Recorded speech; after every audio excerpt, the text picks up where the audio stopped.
There were a few times yesterday during the live broadcast when Yasser Serwan referred to this game as a $100,000 game because first prize for the Sinquefield Cup is 100k and Alireza Firouzja, Wesley So and Yam Nepomniachtchi are all battling it out to see who can clinch that spot.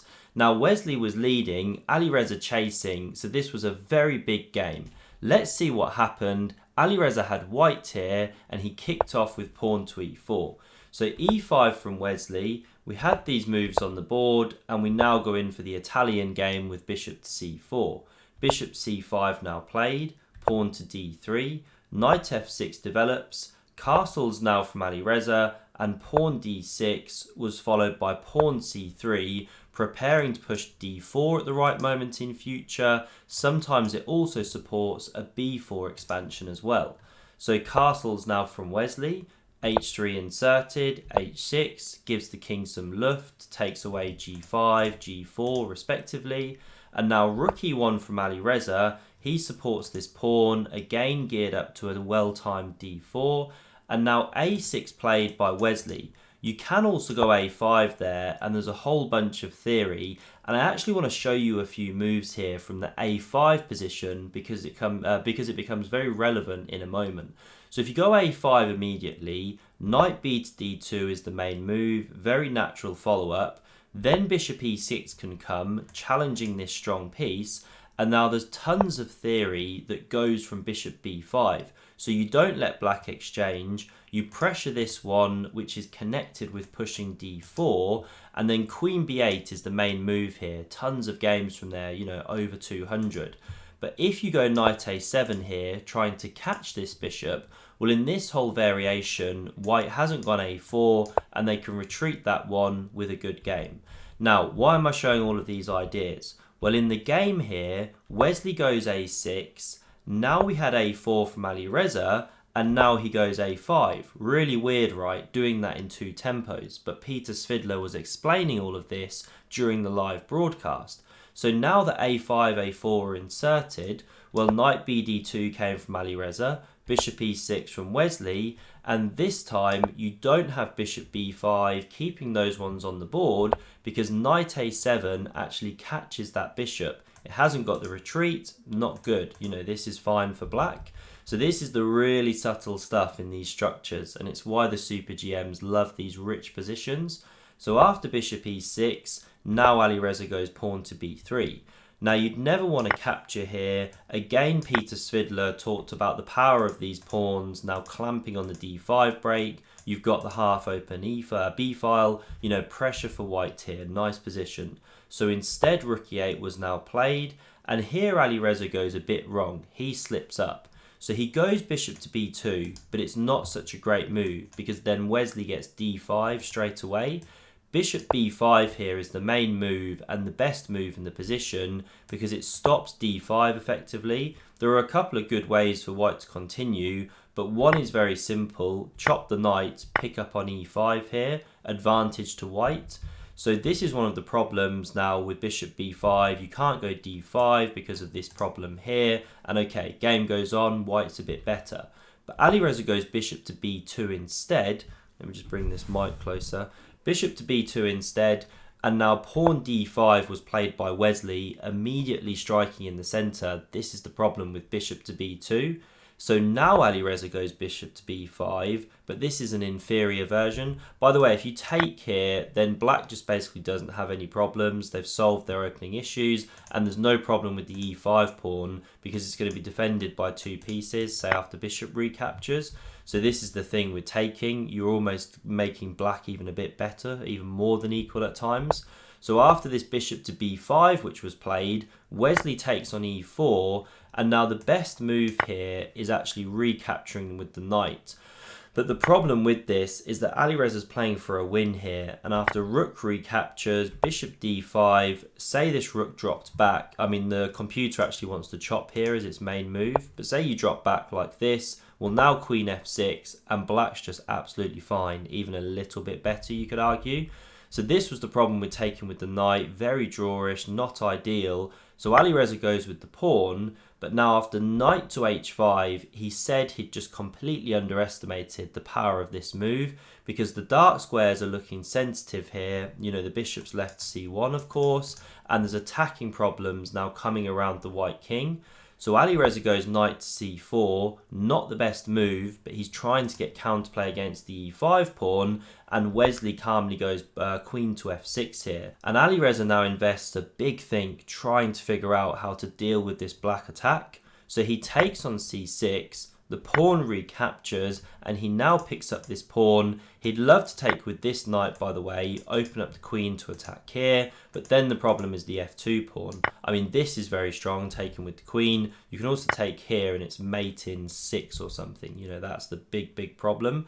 So he takes instead with this knight, and now we had a great move by Wesley. If you want to actually pause and look for this one, then please do so. There's 2 good moves in the position actually, but one's really nice. So the move Wesley plays here is bishop takes on h3. He also could have started with rook a to d8. Now the problem for Alireza is that if you capture, which he didn't do, now you take here with the rook. And if you take back with the knight, again you've got the problems on the f2 pawn. So the best move would be c4 in this position here, opening this bishop, but then there's an in-between check. This is the problem. Say king moves, rook takes on e4, and the white position is just completely crumbling. I mean, look how powerful this knight's going to be when it lands, plus the bishop, etc. So these are the big problems for the white monarch now. So Alireza goes knight d3, covers this square, also puts pressure on the bishop, and this is where Wesley now just starts going wrong. So he can get a huge positional advantage here, really a devastating attack, if he starts with rook a to d8. And now again, you can't take this piece, or the knight lands on f4, you're picking this one up, plus there's this absolutely devastating attack around the king. Say you block with knight to d4, well now you can check. If the queen blocks, we check here like this. Now we're about to pick up the queen next move. If the king goes, well you're getting mated. You know, the whole thing is just absolutely collapsing.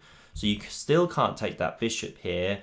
If you try knight d4 immediately to block that d file, well then there's this queen g6 move. You threaten mate, queen f3 forced. This one can slide back. Queen e3, this is all fairly forcing, and I'm sure Wesley calculated this. Now this bishop is attacked, you drop it back to b6, and I suspect that this is where Wesley just went wrong now. So if, say, Alireza went bishop to a3, a logical looking move, trying to intercept this dark squared bishop with bishop c5, well now this is the trick for black. You can take on d4 with the rook, pawn recaptures, and there's this devastating bishop takes on d4. This is so easy to miss from afar, of course. And after queen recaptures, bishop f3 is the trick. You threaten mate, this is the only way to stop it, and then you crash through with the knight, and it's just leading to mate in all variations. Say you tried knight f4, you know, cover the queen. Well, now we can double check with queen and knight. King goes, you take here, attack rages on. You know, the whole thing is just completely gone in this variation, but really not easy to see this from afar.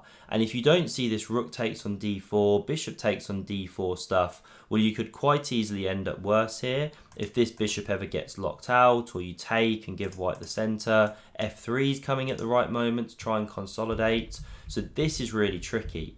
So Wesley doesn't go rook a to d8. He instead goes queen g6, immediately threatening this mate, but now Alireza gets time for knight to h4. The queen moves, and now he takes on c5 here, so he's eliminated one of these deadly attackers. Now again, Wesley should go rook a to d8 here, pick up this tempo on the queen after it moves, then hop the bishop back, queen goes, and only then pick up the knight. He keeps a slight edge here. But because he doesn't find this rook move once again, he takes immediately on h4. Now we had captures here.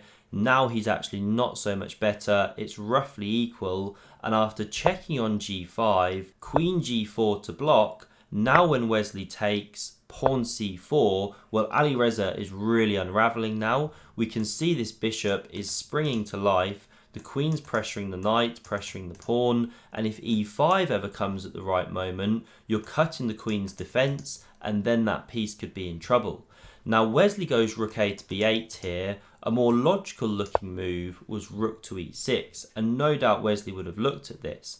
Now you have to do something with the queen and king skewer here, so queen f5 is one of the top moves. You could also look at queen f3, and then you could have a line which goes something like this. Queen's coming off, rook moves, let's say rook e5 to cover the pawn. Computer gives it roughly level, although I slightly prefer the white position here. But Wesley seems to have been going for something like this, but an improved version. So instead of going rook e6 immediately, he starts with rook a to b8, pressuring this pawn, and perhaps when he was calculating, he just expected rook to e3, covering the pawn. And now if you go rook e6, queen f5, we can get a similar line here, but this time you swap a pair of rooks, the knight hops in, pressuring here, looking here, much improved position for black and a slightly better endgame.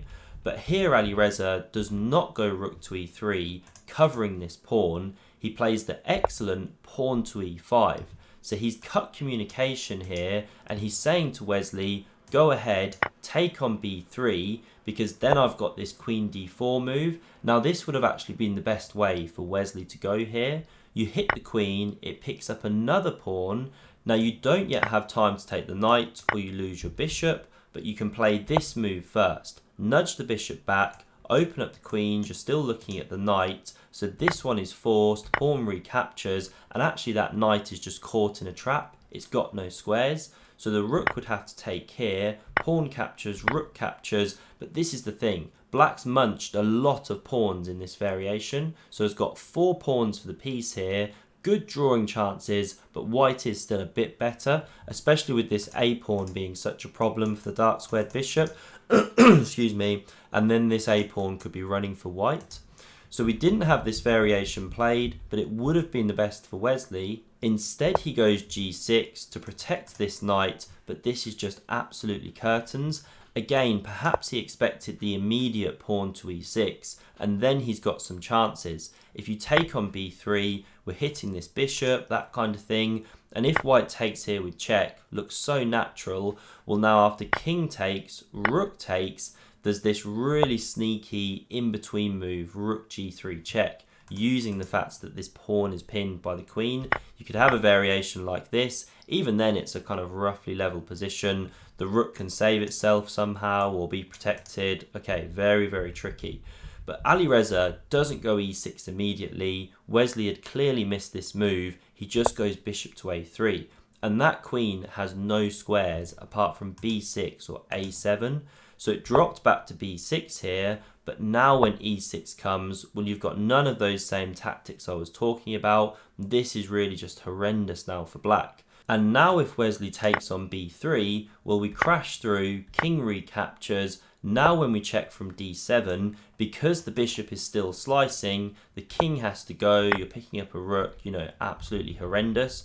So this is why Wesley now plays pawn to c5, cutting out the influence of that bishop, but very simple now for Alireza. He takes with check, king goes, still queen d7, king drops back, you know, you've got the f8 square, now the bishop was blocked, but after queen d5, and there were multiple winning moves by the way, well, it's curtains. You're threatening bishop c5 check, winning the queen. Wesley tries king g7, bishop takes anyway, and now knight to f6 was tried. There's really no good moves in this position, but after Alireza takes the queen, this queen was captured, he took on e8, and here Wesley actually resigned.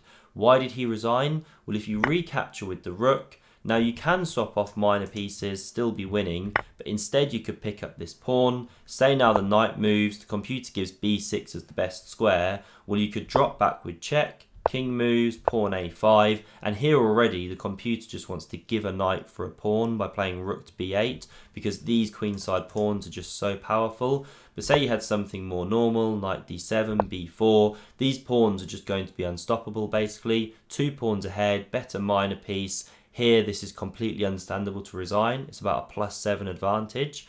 So Alireza takes this game. This is the standings at the end of the round, so very tense for tomorrow. Jan, Fabi and Alireza at the top here, but Fabi's tournament has finished because he has a bye tomorrow, no game. So it's now between Jan and Alireza to see who can take that top spot. I mean, unless they both lost, then it would still be all tied, although I don't know if people would catch them up. Anyway, those guys are in the driving seat here to see who gets that first prize of 100k. Really tense final round. Don't miss my recap on that one. I hope you enjoyed this game and I'll see you soon.